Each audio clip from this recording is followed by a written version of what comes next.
Bienvenidos. El día de hoy vamos a hablar sobre las causas de la evolución y los tipos de selección natural de los individuos. Vamos a comenzar nuestra clase con este pequeño cómic. Usted lo debió de haber visto cuando fue lo de la cuarentena por el coronavirus. Ahí puede ver a unos diferentes animalitos que dice que hay que lavarse las manos para poder sobrevivir. Ahí tenemos al dinosaurio, el tomate el grande, que nos dice que no puede, y todos le dicen, Rex, lávate las manos, y él no puedo, ayúdenme, y al final, como no logra sus manitas llegar al agua, pues termina muriendo por el COVID. ¿Qué significa esto? Algo que ya se mencionó en la clase pasada. Si comparamos el ave con el perezoso, el mamut y un tiranosaurio rex, podemos deducir que el tiranosaurio rex es mucho más fuerte, mucho más grande, es un bueno, fue un súper depredador, por lo tanto, él tiene todo para poder sobrevivir. Es mucho más fuerte. Es un súper depredador. Él puede sobrevivir, pero sus manitos pequeñas no le permiten lavarse las manos y entonces muere, recalcando que en un proceso evolutivo no siempre va a sobrevivir el más fuerte, sino el más apto en ese ecosistema. Tal vez el T-Rex en este ecosistema no era el más apto y por eso fallece, pero en otro ecosistema sí pudo ser el más apto y poder sobrevivir. Vamos a hablar sobre los tipos de selección que existen. Son tres: selección direccional, selección estabilizadora y la selección disruptiva. ¿Qué nos dice cada una? La selección direccional ocurre cuando los individuos con un fenotipo, cosas externas que nosotros podemos ver, tienen una mayor aptitud en comparación con los individuos con fenotipos intermedios. La selección direccional nos dice que se va a dar un beneficio a los seres vivos con una característica extrema, opuestos o intermedios. ¿A qué me refiero? Si usted observa la diapositiva, tenemos la imagen aquí de una jirafa de cuello corto, una jirafa cuello más grande y una jirafa de cuello mediano. Y nos dice en color rojo antes la población que había y después la población que había. Selección direccional. Vamos a favorecer a un individuo con características extremas. Favorecemos al de cuello corto o favorecemos al de cuello largo. ¿Qué es lo que ahí está observándose? Nos dice en color rojo antes. Existía una población de jirafas de cuello corto muy elevada, por eso la curvita está tan alta en la de jirafa de cuello corto, y nos dice que después la jirafa de cuello largo es la que hay en mayor población, por eso está elevada la curvita azul. Pero si nos centramos en la jirafa de cuello mediano, el centro, ni antes ni después hubo una población grande en esto. Una selección direccional es aquella que va a favorecer a uno de los extremos. Puede ser un momento favorece a las mariposas blancas y al otro momento favorece a las mariposas negras, pero a los extremos, nada del medio, no a lo mediano, no a lo gris, nada que combina dos caracteres, alto o pequeño, negro o blanco, gordo o flaco, no al intermedio, va a favorecer a los caracteres de los extremos, a la información que hay hacia cada lado. La selección estabilizadora. En este tipo de selección, los individuos con un fenotipo intermedio son los que van a tener una mayor aptitud. Aquí, en la estabilizadora, vamos a favorecer a los seres vivos con caracteres intermedios.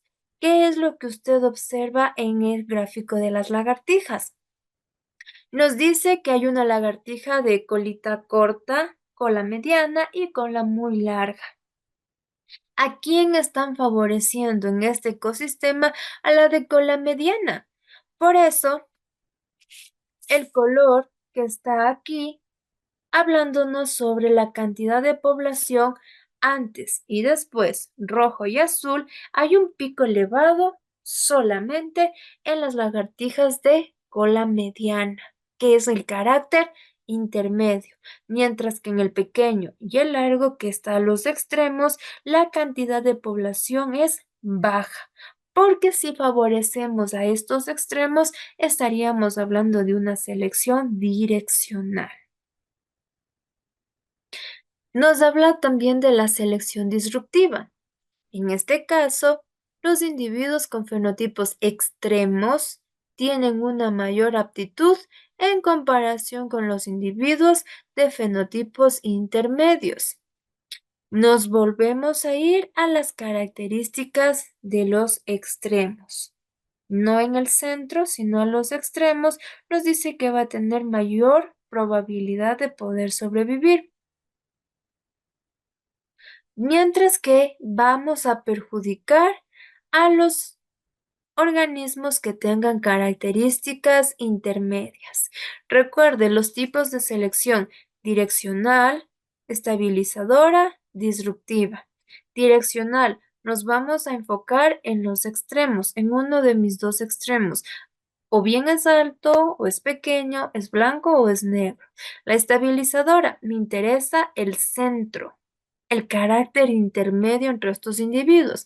Y la disruptiva nos interesa los caracteres extremos, que pueden ser perjudiciales como los caracteres intermedios.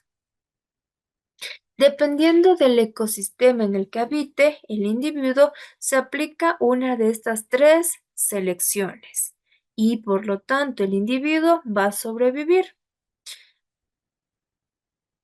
Vamos a hablar sobre las causas de la evolución. Son 5 causas que producen una evolución en un organismo.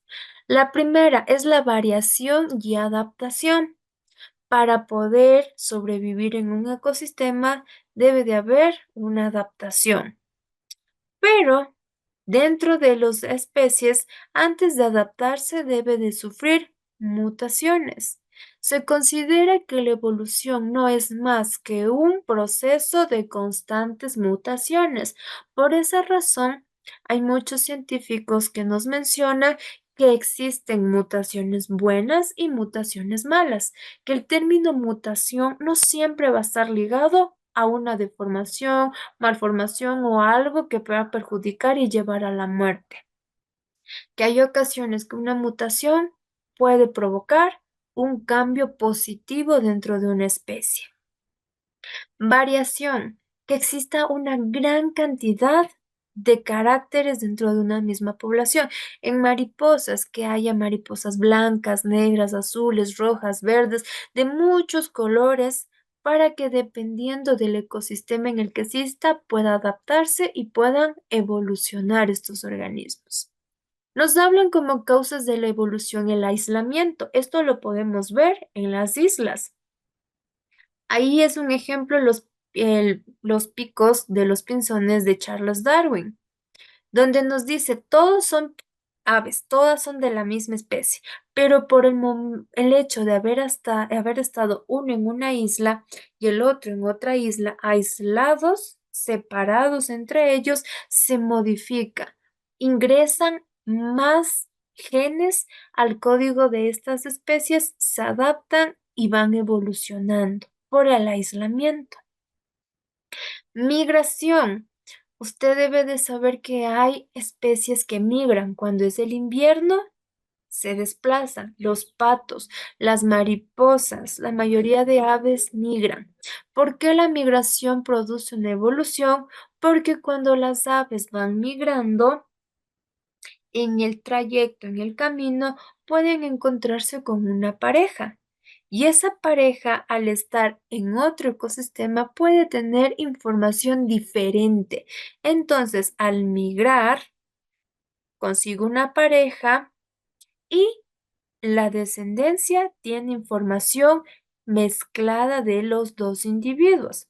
Ejemplo, el ser humano, una persona, digamos, ecuatoriana, decide emigrar y se va a Rusia y se casa con una persona de Rusia, súper alto, 1,80 m, tez blanca, ojos verdes, cabello rojizo, Estamos ingresando nueva información genética. Entonces, el individuo, el hijo de esa pareja, ya no va a ser tan similar a las personas de Ecuador, ya va a ser diferente. Puede tener cabello negro, tez morenita como nosotros, pero ya puede ser mucho más alto. O puede tener nuestra estatura, pero ser de tez muy clara, ojitos verdes.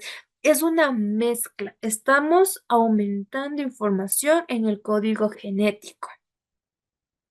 La sobrepoblación también es una causa de evolución. Si hay sobrepoblación, si hay muchos individuos en un mismo espacio, va a haber una lucha, una competencia por los recursos que hay dentro de ese ecosistema para poder sobrevivir. Entonces, al momento que hay esta lucha, hay individuos que van a morir. Cuando un individuo muere, estamos perdiendo información genética. Sepa y ese individuo tenía un carácter nuevo, evolucionó, pero al morir no lo dejaron, no pudo lograr llegar a tener hijos.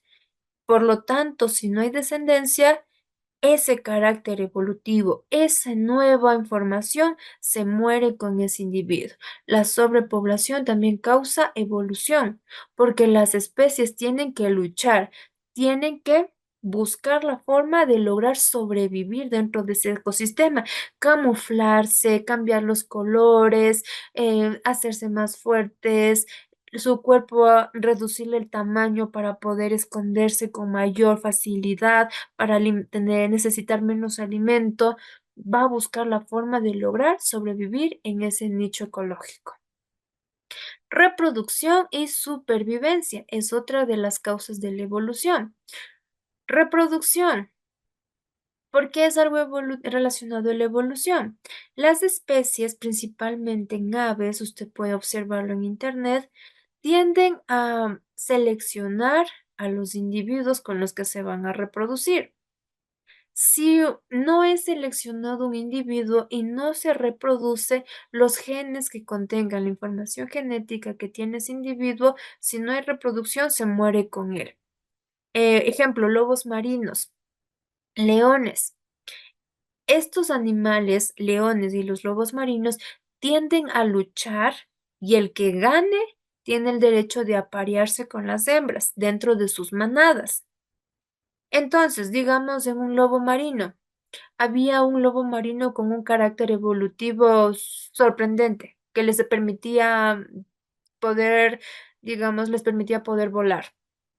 Pero como es el más débil, no pudo vencer y hubo uno más fuerte, entonces no se va a poder reproducir. Si no hay reproducción, no hay evolución. Y el fuerte que ganó, que es el que puede reproducirse, si no tiene el carácter dentro de su código genético, dentro de su ADN, él no puede transmitir este carácter nuevo de poder volar. Entonces la reproducción va ligada muchísimo de la evolución, porque si no hay descendencia, no va a haber evolución. Y la supervivencia, que es las modificaciones que hacen los individuos para poder adaptarse y sobrevivir a un nuevo ecosistema. Como tarea, en el cuaderno de la asignatura de biología van a responder las siguientes preguntas. ¿Qué aprendí sobre lo que es selección natural y las causas de la evolución? ¿Qué pasaría si en una población todos los individuos fuesen mejor dotados e iguales? Ninguno es más fuerte ni más débil, ninguno es pequeño y el otro alto, todos están ahí, igualitos. ¿Qué pasaría si todos somos igualitos? ¿Por qué el aparecimiento de las conchas en algunos animales marinos se considera una estrategia evolutiva? Que si se creara en la actualidad el viaje que realizó Charles Darwin a las Islas Galápagos, ¿qué cambios creen que él encontraría en las islas? La evolución causa la... Me pone un ejemplo hipotético. Me dice que hay un grupo de mosquitos que ha evolucionado hasta lograr obtener una resistencia a los insecticidas. Ya les vamos a colocar esos sprays que es para matar mosquitos y ellos no mueren, sobreviven. Planteémonos esa idea y con eso vamos a responder. ¿Qué implicaciones tiene este fenómeno para la salud humana? ¿Cómo nos perjudica o nos beneficia a nuestra salud el hecho de que los mosquitos ya no mueran con los insecticidas? ¿Considera necesario que existan individuos menos aptos para una población? ¿Es necesario que exista un débil y un fuerte o no es necesario? Y la clase de hoy es hasta esta parte. Espero que hayan aprendido y que haya quedado claro lo que se explicó.